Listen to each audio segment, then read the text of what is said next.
with nearly 900 islands. Over 4,500 kilometers of coastline, and some of the most ancient and diverse forests on Earth. Malaysia is one of our planet's jewels. From impenetrable mangroves and bustling reefs to the perilous jungle undergrowth, these tropical ecosystems support an unparalleled wealth of biodiversity. But life in these dynamic environments is challenging.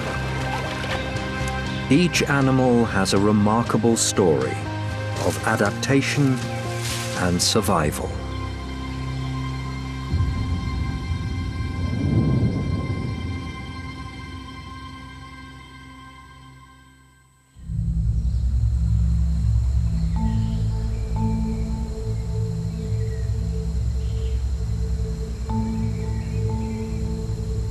The coastal forests of Malaysia are home to an unusual monkey that prefers the harsh mangrove environment to anywhere else.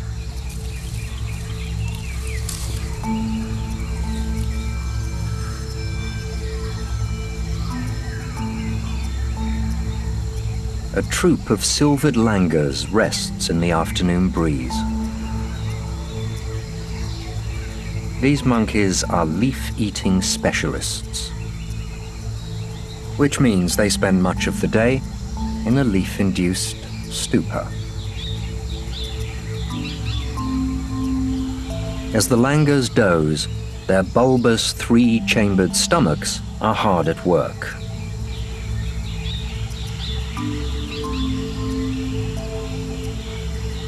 Mangrove vegetation is often tough and nutritionally poor, but the langur's exceptional digestive system allows them to thrive where most other monkeys cannot.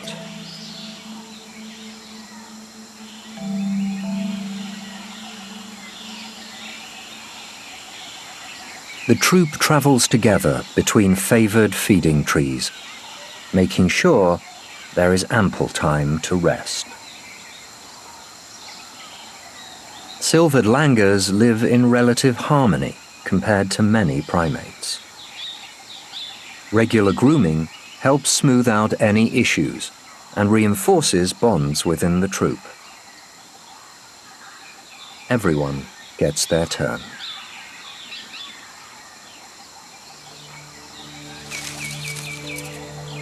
The troop move along to another feeding tree. One young female is taking things slowly, with good reason. She has just given birth to the newest member of the troop. During the first few days of his life, this baby can do little more than cling to mum. Langurs are born with bright orange fur and white faces, which eventually darken. From his mother's arms, he absorbs the new world around him. He has a long journey ahead.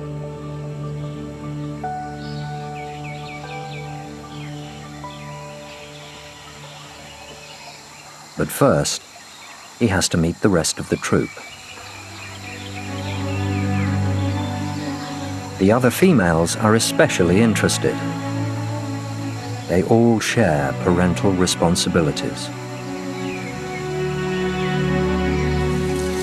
His bright fur helps everyone keep an eye on him. But for the first few days, mum and baby are inseparable. The pair are forging a bond that will last until he is old enough to leave the troop.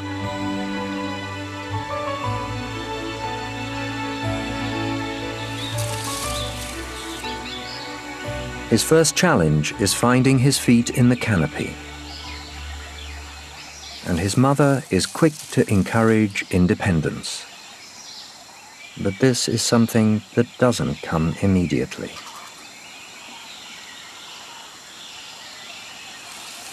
At least there is often someone willing to scoop him up for a cuddle.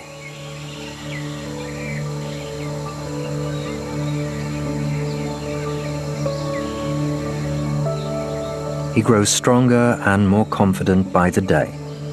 But for the moment, he doesn't want to venture too far from Mum. Sometimes, the rest of the troop find these bright orange babies a little too irresistible.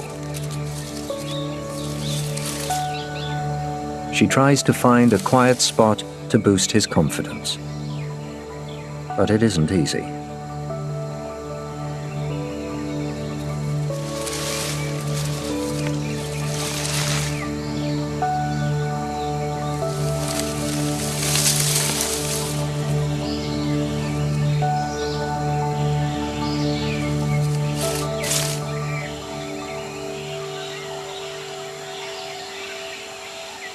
In a rare moment of peace, finally, he takes his first steps.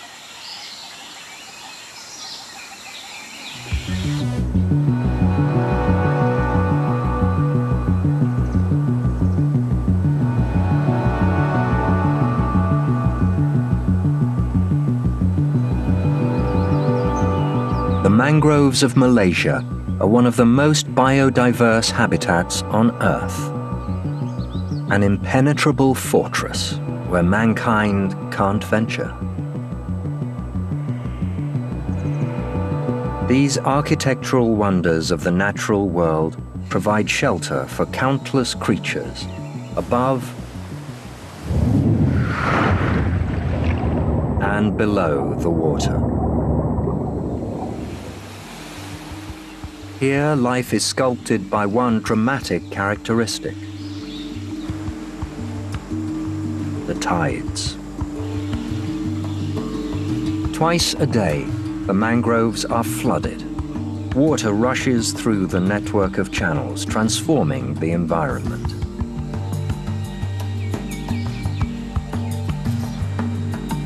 Life is challenging in this dynamic landscape. As the water recedes, it reveals a strange world.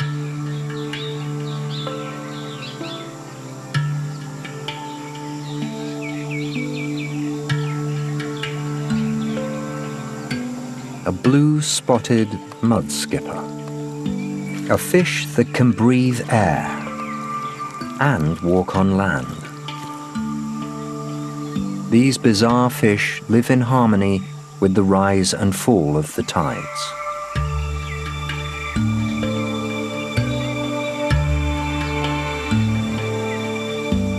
Twice daily, they feed on the exposed mudflats. Using a mouthful of water, they hoover up organic matter left behind on the silt.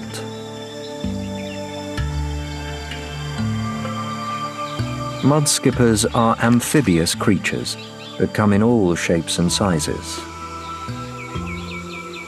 They breathe through a mouthful of air and through their skin, which they can't allow to dry out.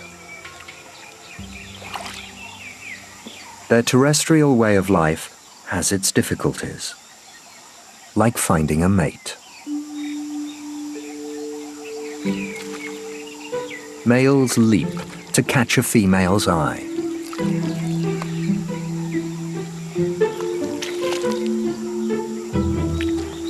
But this often attracts the wrong sort of attention.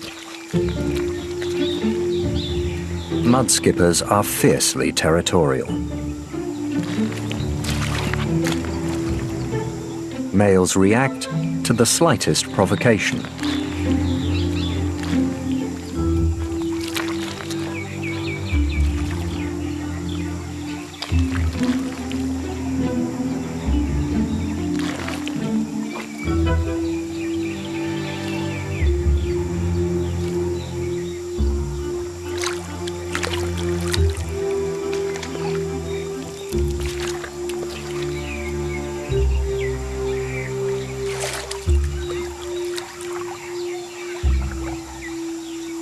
But in the end, these bouts are more about posturing than anything else.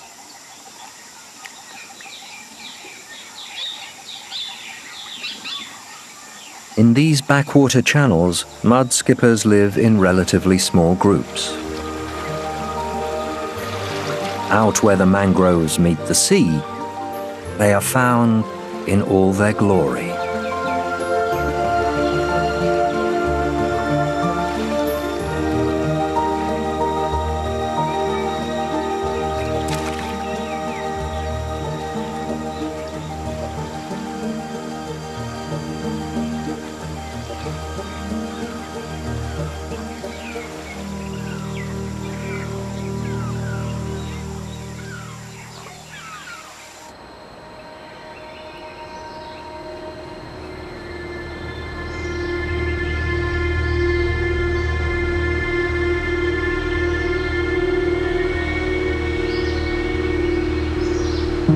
This spectacular landscape is only a momentary snapshot in the cycle of Earth's ever-changing surface. There was a time when these islands were not here, and they will not be here forever. Malaysia's coastline has an almost inconceivably deep history. The story starts when life had only recently evolved into the complex forms we see today.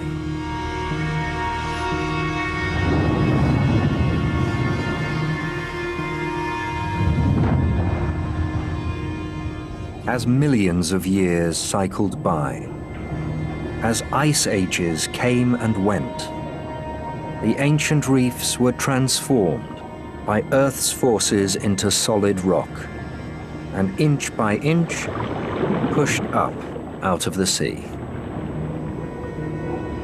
Compared to the speed of their formation, the blanket of life under which they are now covered colonized these islands in an instant.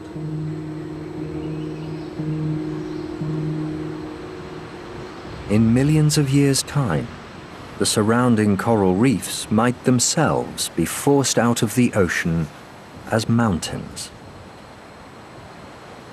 But for now, like the reefs before them, they are teeming with life.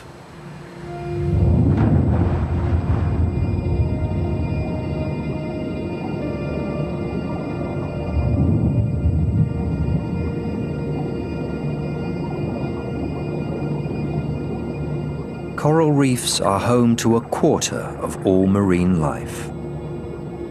Yet they cover only 1% of the ocean floor.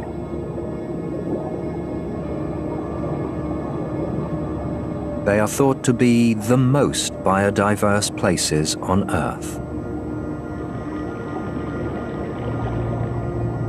Life at its most magnificent.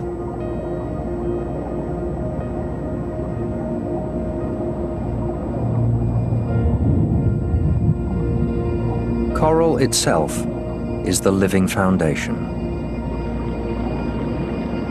Reefs are constructed by tiny marine organisms that attach themselves to submerged rocks on the edge of islands.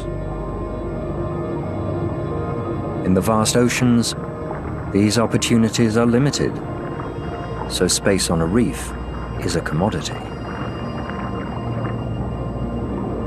Only the most successful survive.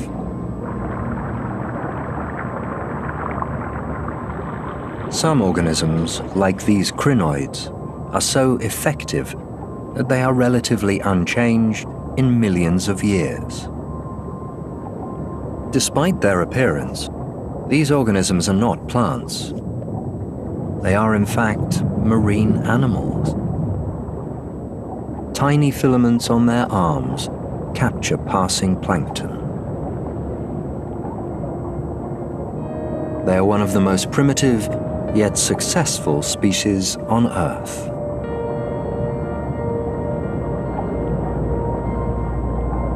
In this way, coral reefs give us a snapshot of prehistoric life. Where on land dinosaurs have come and gone, beneath the waves, remarkably little has changed.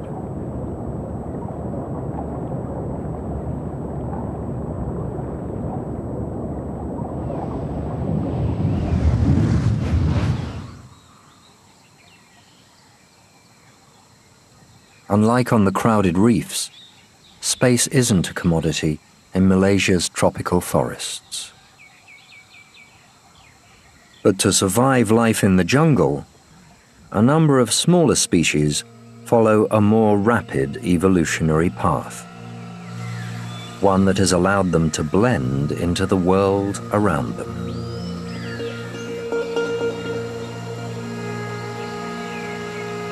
At first glance, parts of the forest seem magically to blossom into life.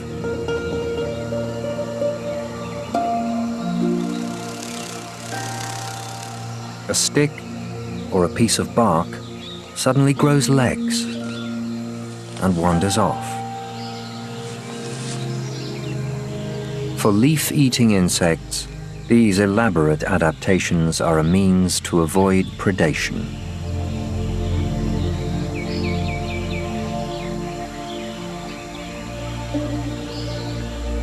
Mossy stick insects are one of the most wondrous. They're born in a variety of textures and colors. Those that match the surrounding environment most effectively survive to reproduce. A beautiful reminder that evolution is happening all around us.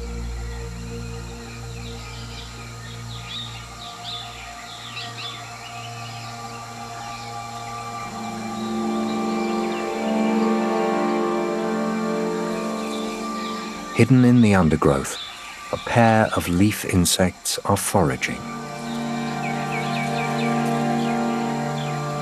Only when we look closely can we appreciate the intricacy of their camouflage. Even their legs mimic tiny leaves. Subterfuge in leaf insects has an added layer of complexity. They will only move in a breeze.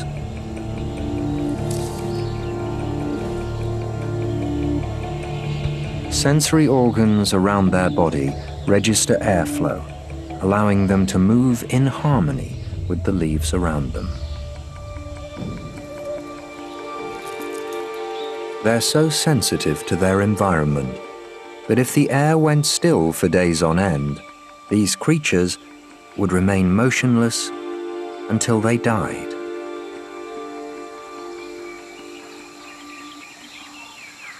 Where many invertebrates rely on mimicry to evade predation, some have evolved this adaptation as a weapon.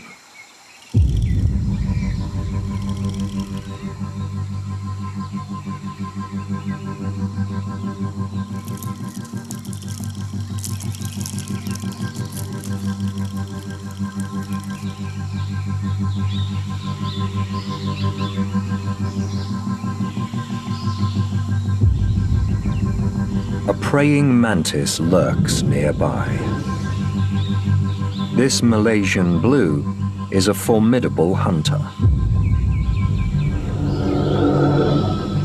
He hunts by instinct, reacting to movement.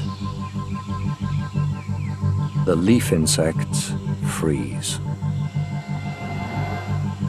The same sensors that register airflow detect the approaching predator.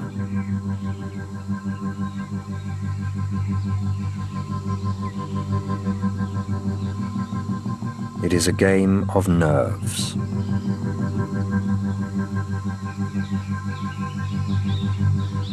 The mantis will lose interest if the leaf insects can remain motionless for long enough.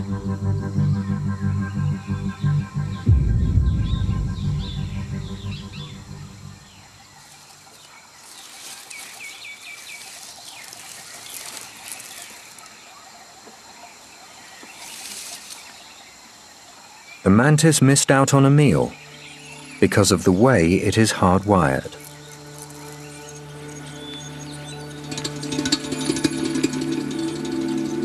Mammals have brains that allow them to stop and think.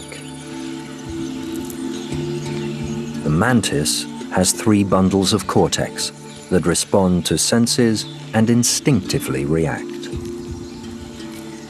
It is almost an automated system.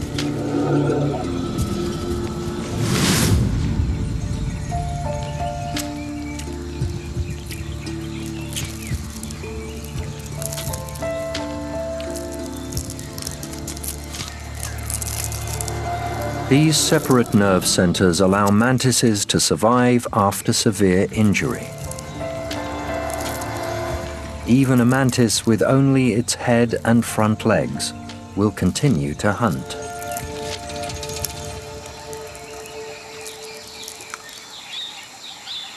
Just as movement triggers its kill mode, a period of no movement resets its system. The mantis forgets its prey and starts to groom.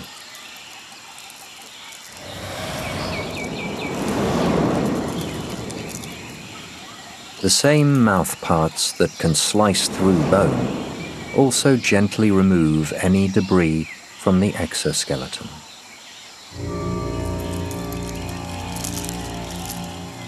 The mantis is still hungry. Its large compound eyes detect movement ahead. A silk moth caterpillar has given away its position. Each eye has thousands of ommatidia, individual units that register light and dark. Combined with their mysterious 3 simple eyes, mantises have exceptional vision.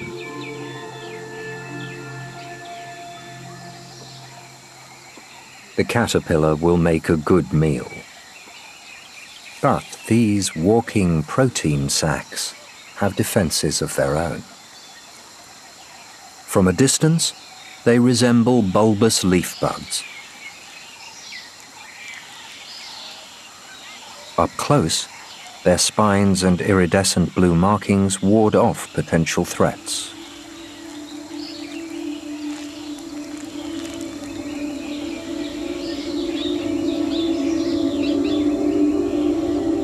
The mantis knows something is there, but can't clearly distinguish his target against the green leaves.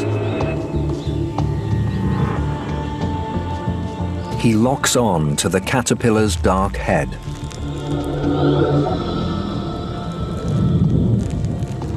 And gently sways to triangulate its position. He is within striking distance. But his prey has one final trick.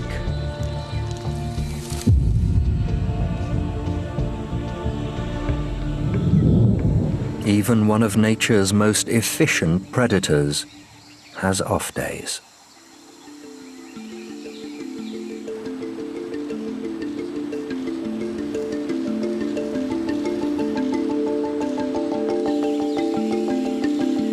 Back with the silvered langurs, the troop are feeding above mangrove channels. There are other babies around. The youngest member of the troop looks on at his older cousin. She is a few steps ahead. Her face and forehead are darkening. Although she is moving around independently, her mother doesn't trust her to travel between feeding trees. A fall at this age would be fatal. As her mother settles to feed, the youngster can't resist the opportunity to explore. It's an exciting new world. She learns everything from the troop around her, starting with the basics.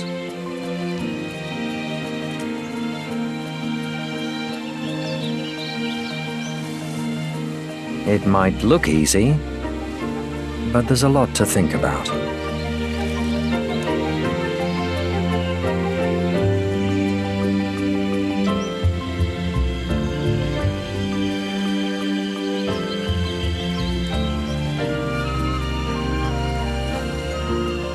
A mouthful is progress. Like a human baby, she learns through observation, then trial and error. She has the necessary tools to negotiate this treetop realm, but she's not yet able to use them.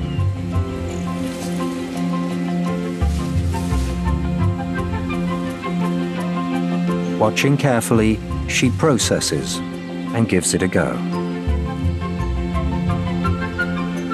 Unlike her smaller cousin, who will leave the troop when he is weaned, she will stay. The relationships she's building with her mother and the rest of the troop are for life.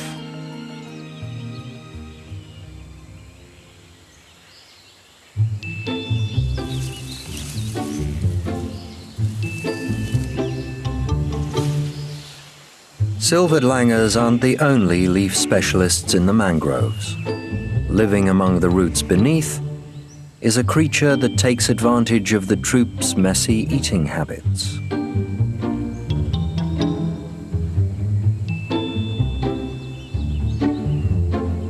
A leaf-eating crab stands alert beside its burrow. It won't have to wait long.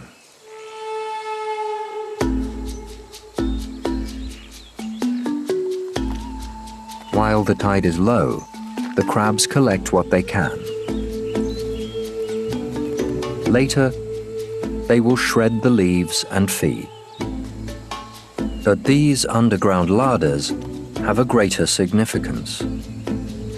This hoarding behavior plays a substantial role in maintaining the health of the mangrove ecosystem.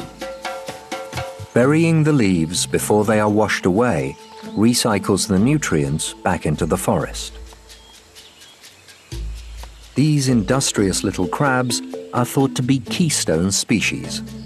If they were removed, the ecosystem might collapse. It's just as well that a fresh leaf is worth fighting for.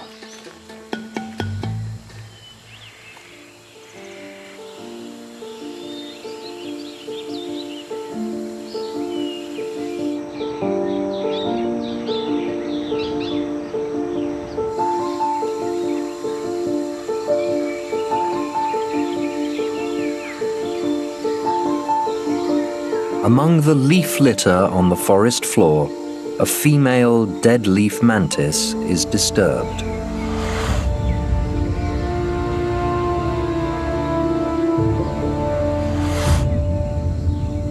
A flash of the gaping eyes painted on her wings is often enough to startle a predator into thinking twice.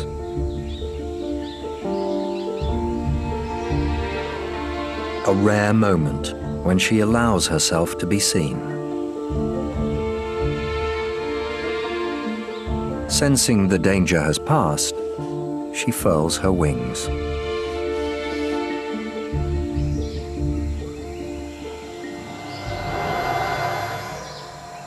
Dead leaf mantises have evolved a near-perfect mimicry. They are indistinguishable from the colors and textures of the dried leaves around them.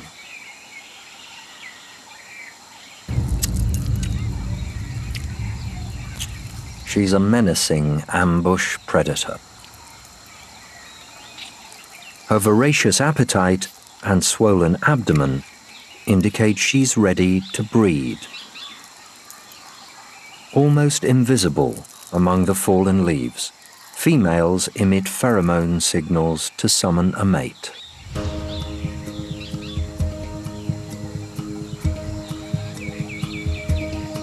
A much lighter male arrives on the scene. Mating is a dangerous business for male mantises. If he approaches her incorrectly, she will mistake him for prey and devour him. He must find her blind spot and leap on her back. But something isn't right. She isn't the source of the pheromones. There is another female nearby, and the trail leads to her. First, he must pass the darker female. If he triggers her attack mode, this will be a fatal case of mistaken identity.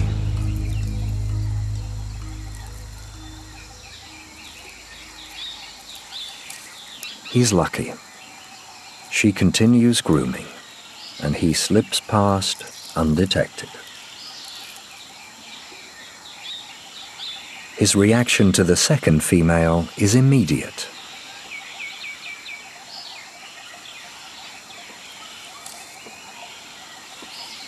Approaching carefully, he mirrors her movement. He'll only have one chance.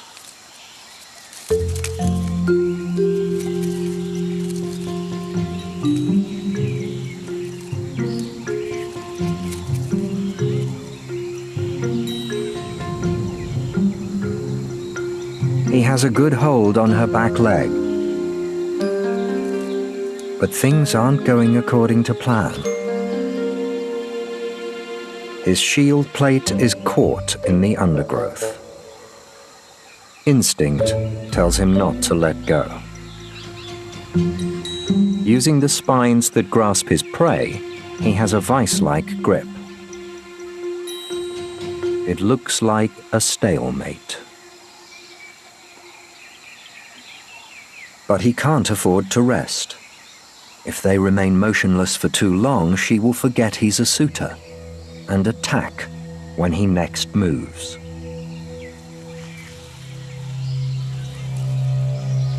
Her struggles release his shield plate, but his abdomen is still caught.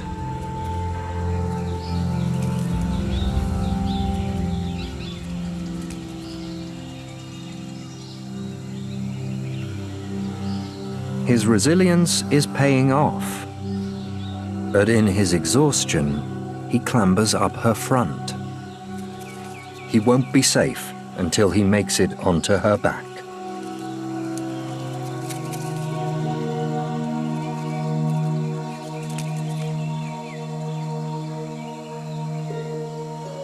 Tiny tubes at the base of his abdomen release pheromones that let her know he is a mate. He shuffles his feet into position to get a firm grip.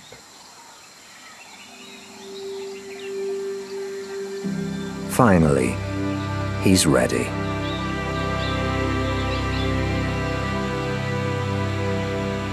Their abdomens perfectly intertwine and coupling begins. These claspers are species-specific, so they can't hybridize. He might remain on her back for 2 days, at which point she'll be ravenous, and he will need to make a hasty retreat.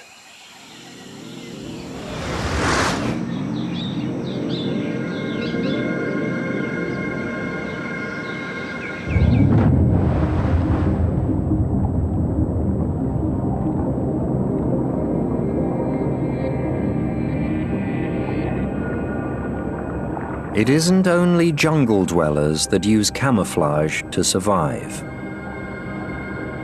A white-leaf scorpionfish blends perfectly into the soft corals on the reef. Like a leaf rolling in the current, the scorpionfish sways as it lies in wait for a meal.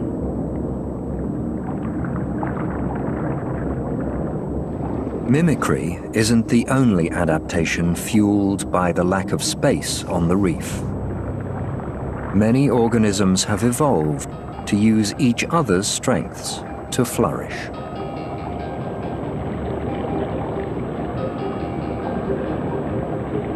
To most fish, the touch of an anemone can be fatal. Each tentacle is covered in millions of microscopic venomous darts. On contact, these darts fire into the prey and deliver their neurotoxin. The mass of arms then drag the victims towards the anemone's mouth, where it meets a grisly end.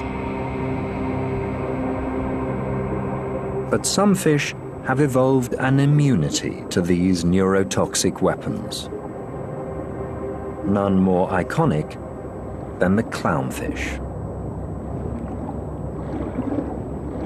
The fish secrete a mucus that prevents the tentacles from firing their poison darts.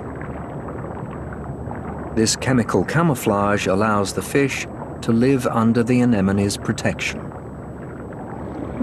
In return, the fish keep the anemone clean of parasites and even ward off predators. This is such a successful arrangement that anemone fish can live for up to 30 years, far longer than most other fish their size.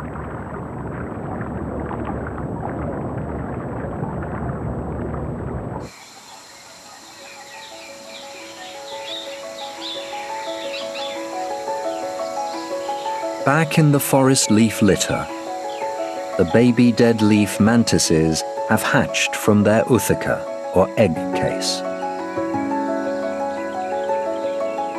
40 tiny nymphs emerged after 6 weeks locked inside the hardened foam nest. Smaller than the tip of a finger, they will stay close to the ootheca till around their 3rd molt.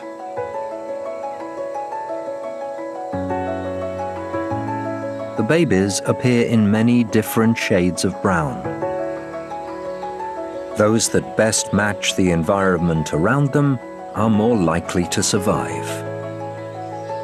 By the 2nd molt, they are perfect replicas of their parents. And despite their size, they are already a slave to their instinct to hunt. Fruit flies are a favorite, but this infant's skills might not match its ambition.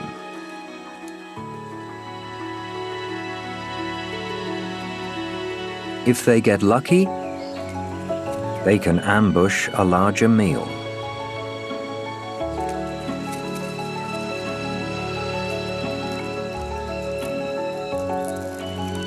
Perseverance pays off.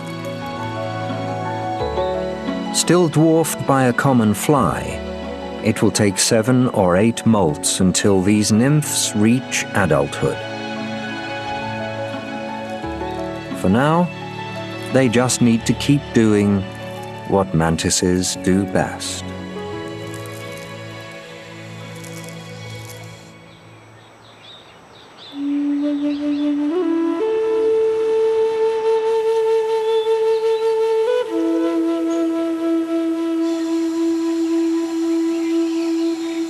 A long-tailed macaque watches over his troop as they move along the jungle floor. It is midday and time for a rest.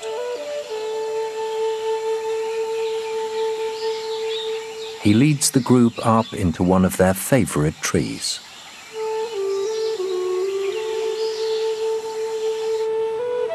Like langurs, macaques rarely stray far from water. Their territories overlap, but they occupy different niches. When they meet, they are begrudgingly tolerant of each other.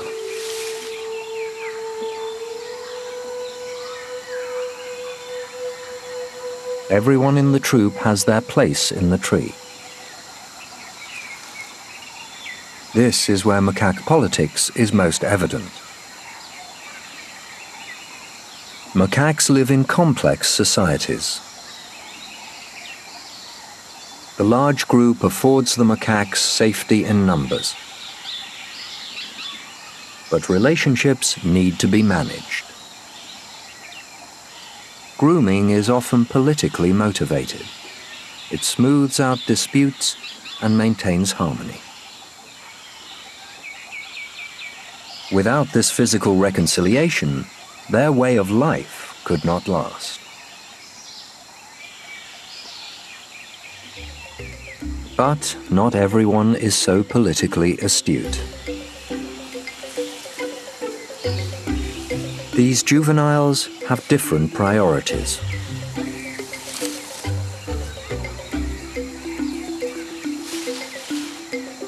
They aren't aware of it, but this play could later save their lives.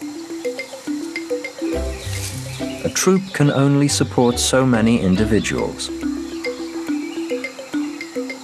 Although most are his offspring, the dominant male will force the young males out when they reach puberty. Those that leave alone will be less successful than those that leave in groups. The bonds they unwittingly forge as they play will dictate who leaves with who when the time comes.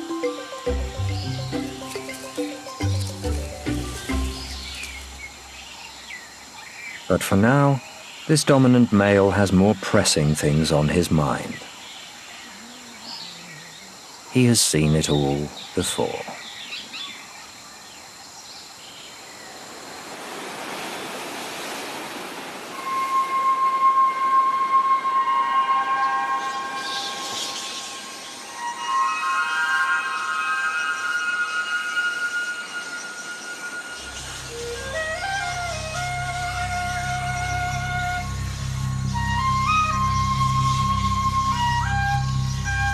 Its first light.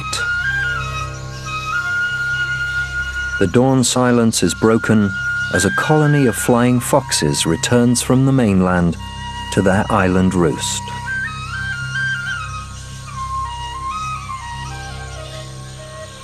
They chatter as families locate each other and everyone finds their place.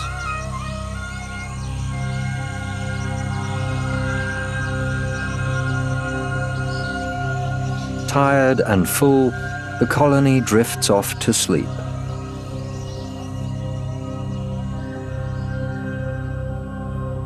Tranquility returns.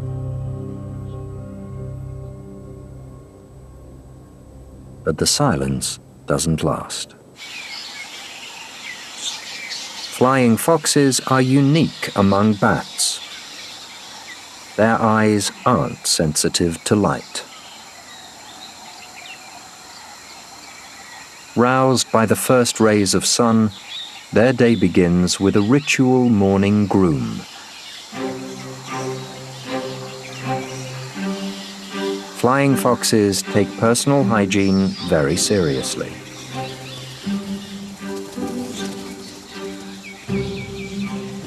Systematically, they clean their entire body. Licking, biting, and scratching, they mop up leftovers from the night's feed and remove any pests and parasites. Wings require particular care and attention. A feat which demands considerable dexterity.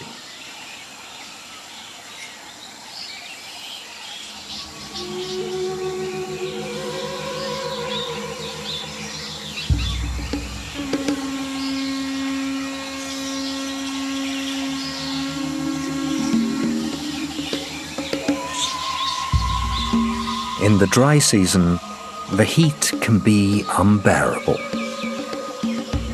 Fortunately, the bats have a simple solution, and it's all in the wings.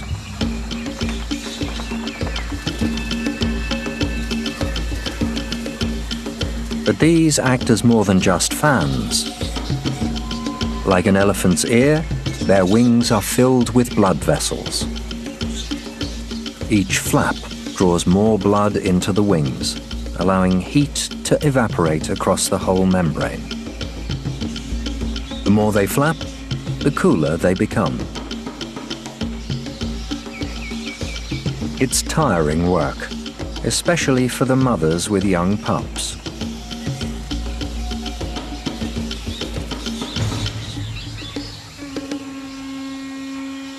Moments of peace are rare.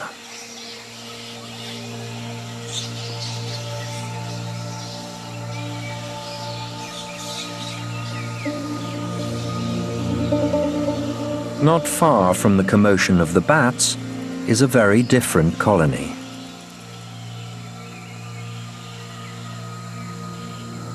Weaver ants have taken control of this palm.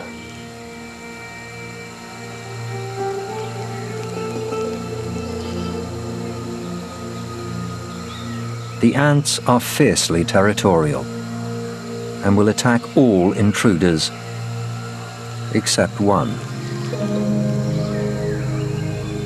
Tiny sap-sucking insects called mealybugs are left undisturbed. Under this protection, the mealybugs thrive. These flocks are a commodity worth protecting. As the bugs feed on the sap, they excrete a droplet of sugary waste that the ants find irresistible.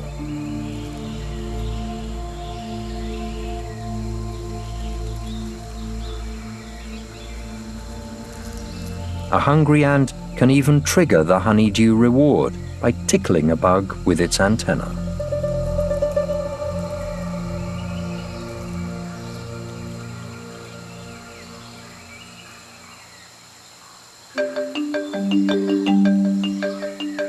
Weaver ants build nests in trees using silk from their larvae.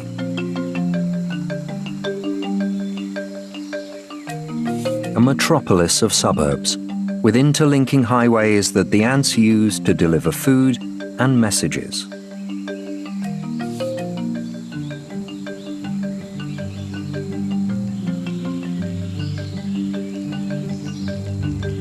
Each ant somehow knows its role at any moment.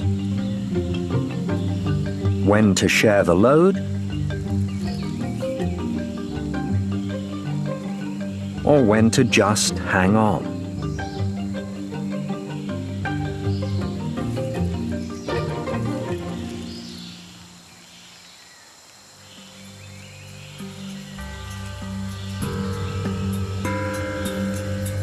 Colonies can grow to 500,000 individuals, and yet are flawlessly organized.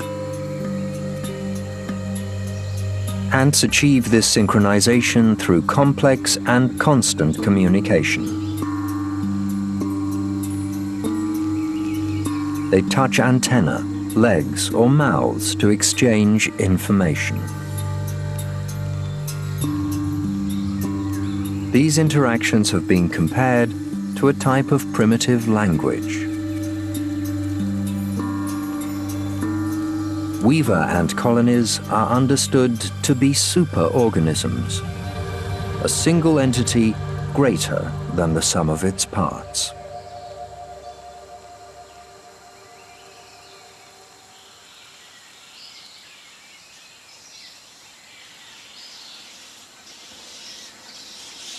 While the ants work busily as a collective, the nearby flying foxes are more a colony of individuals. There is very little interaction between bats. Special tendons allow bats to hang upside down without effort. But every so often, someone decides to stretch their legs. And fruit bats are extremely particular about their personal space. Each bat has its own position on the tree, and that position relates to their place in the colony's strict hierarchy. A good spot is worth fighting for.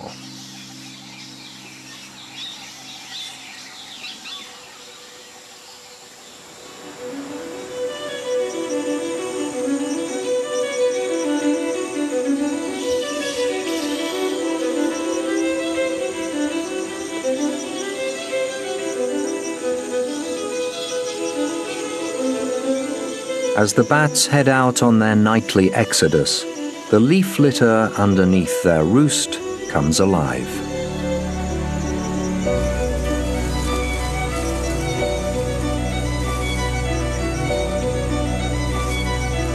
These are the detritivores, nocturnal invertebrates that feed on decomposing plant and animal matter.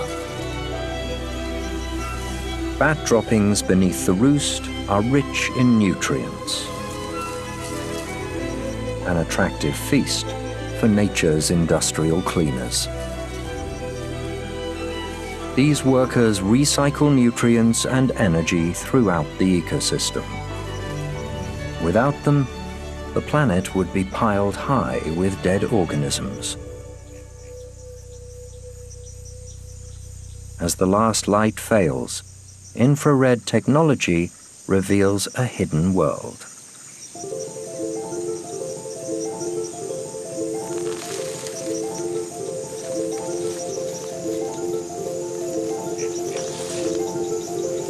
The leaf litter is home to all manner of bizarre creatures.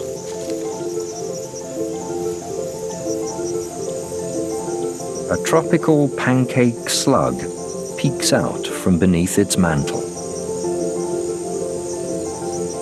These lethargic creatures might look harmless, but a group can strip a carcass in hours. Millipedes have also emerged from their daytime hiding places. Smooth, shiny bodies allow them to glide through the substrate.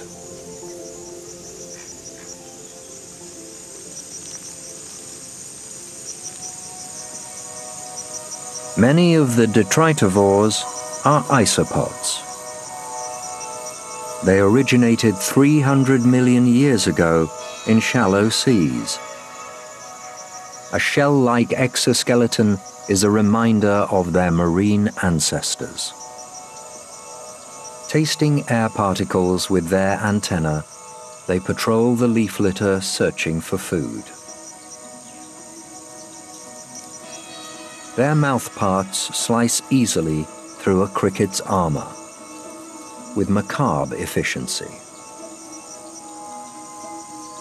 By morning, nothing will remain.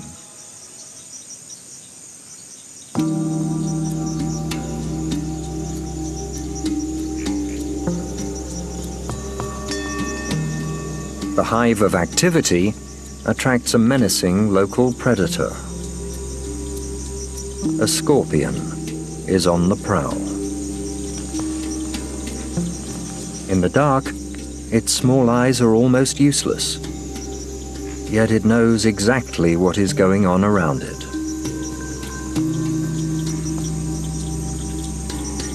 The hairs on its claws taste the air, registering any nearby movement. When the scorpion locates a target, it will rarely use its iconic stinger.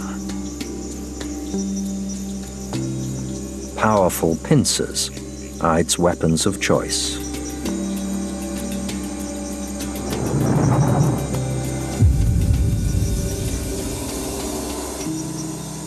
There is little struggle. Specialized mouthparts tear a cricket into manageable pieces. It will return to its burrow before dawn. The relationship between the scorpion, the isopods, and the bats is just one example of the interconnectivity across these island ecosystems.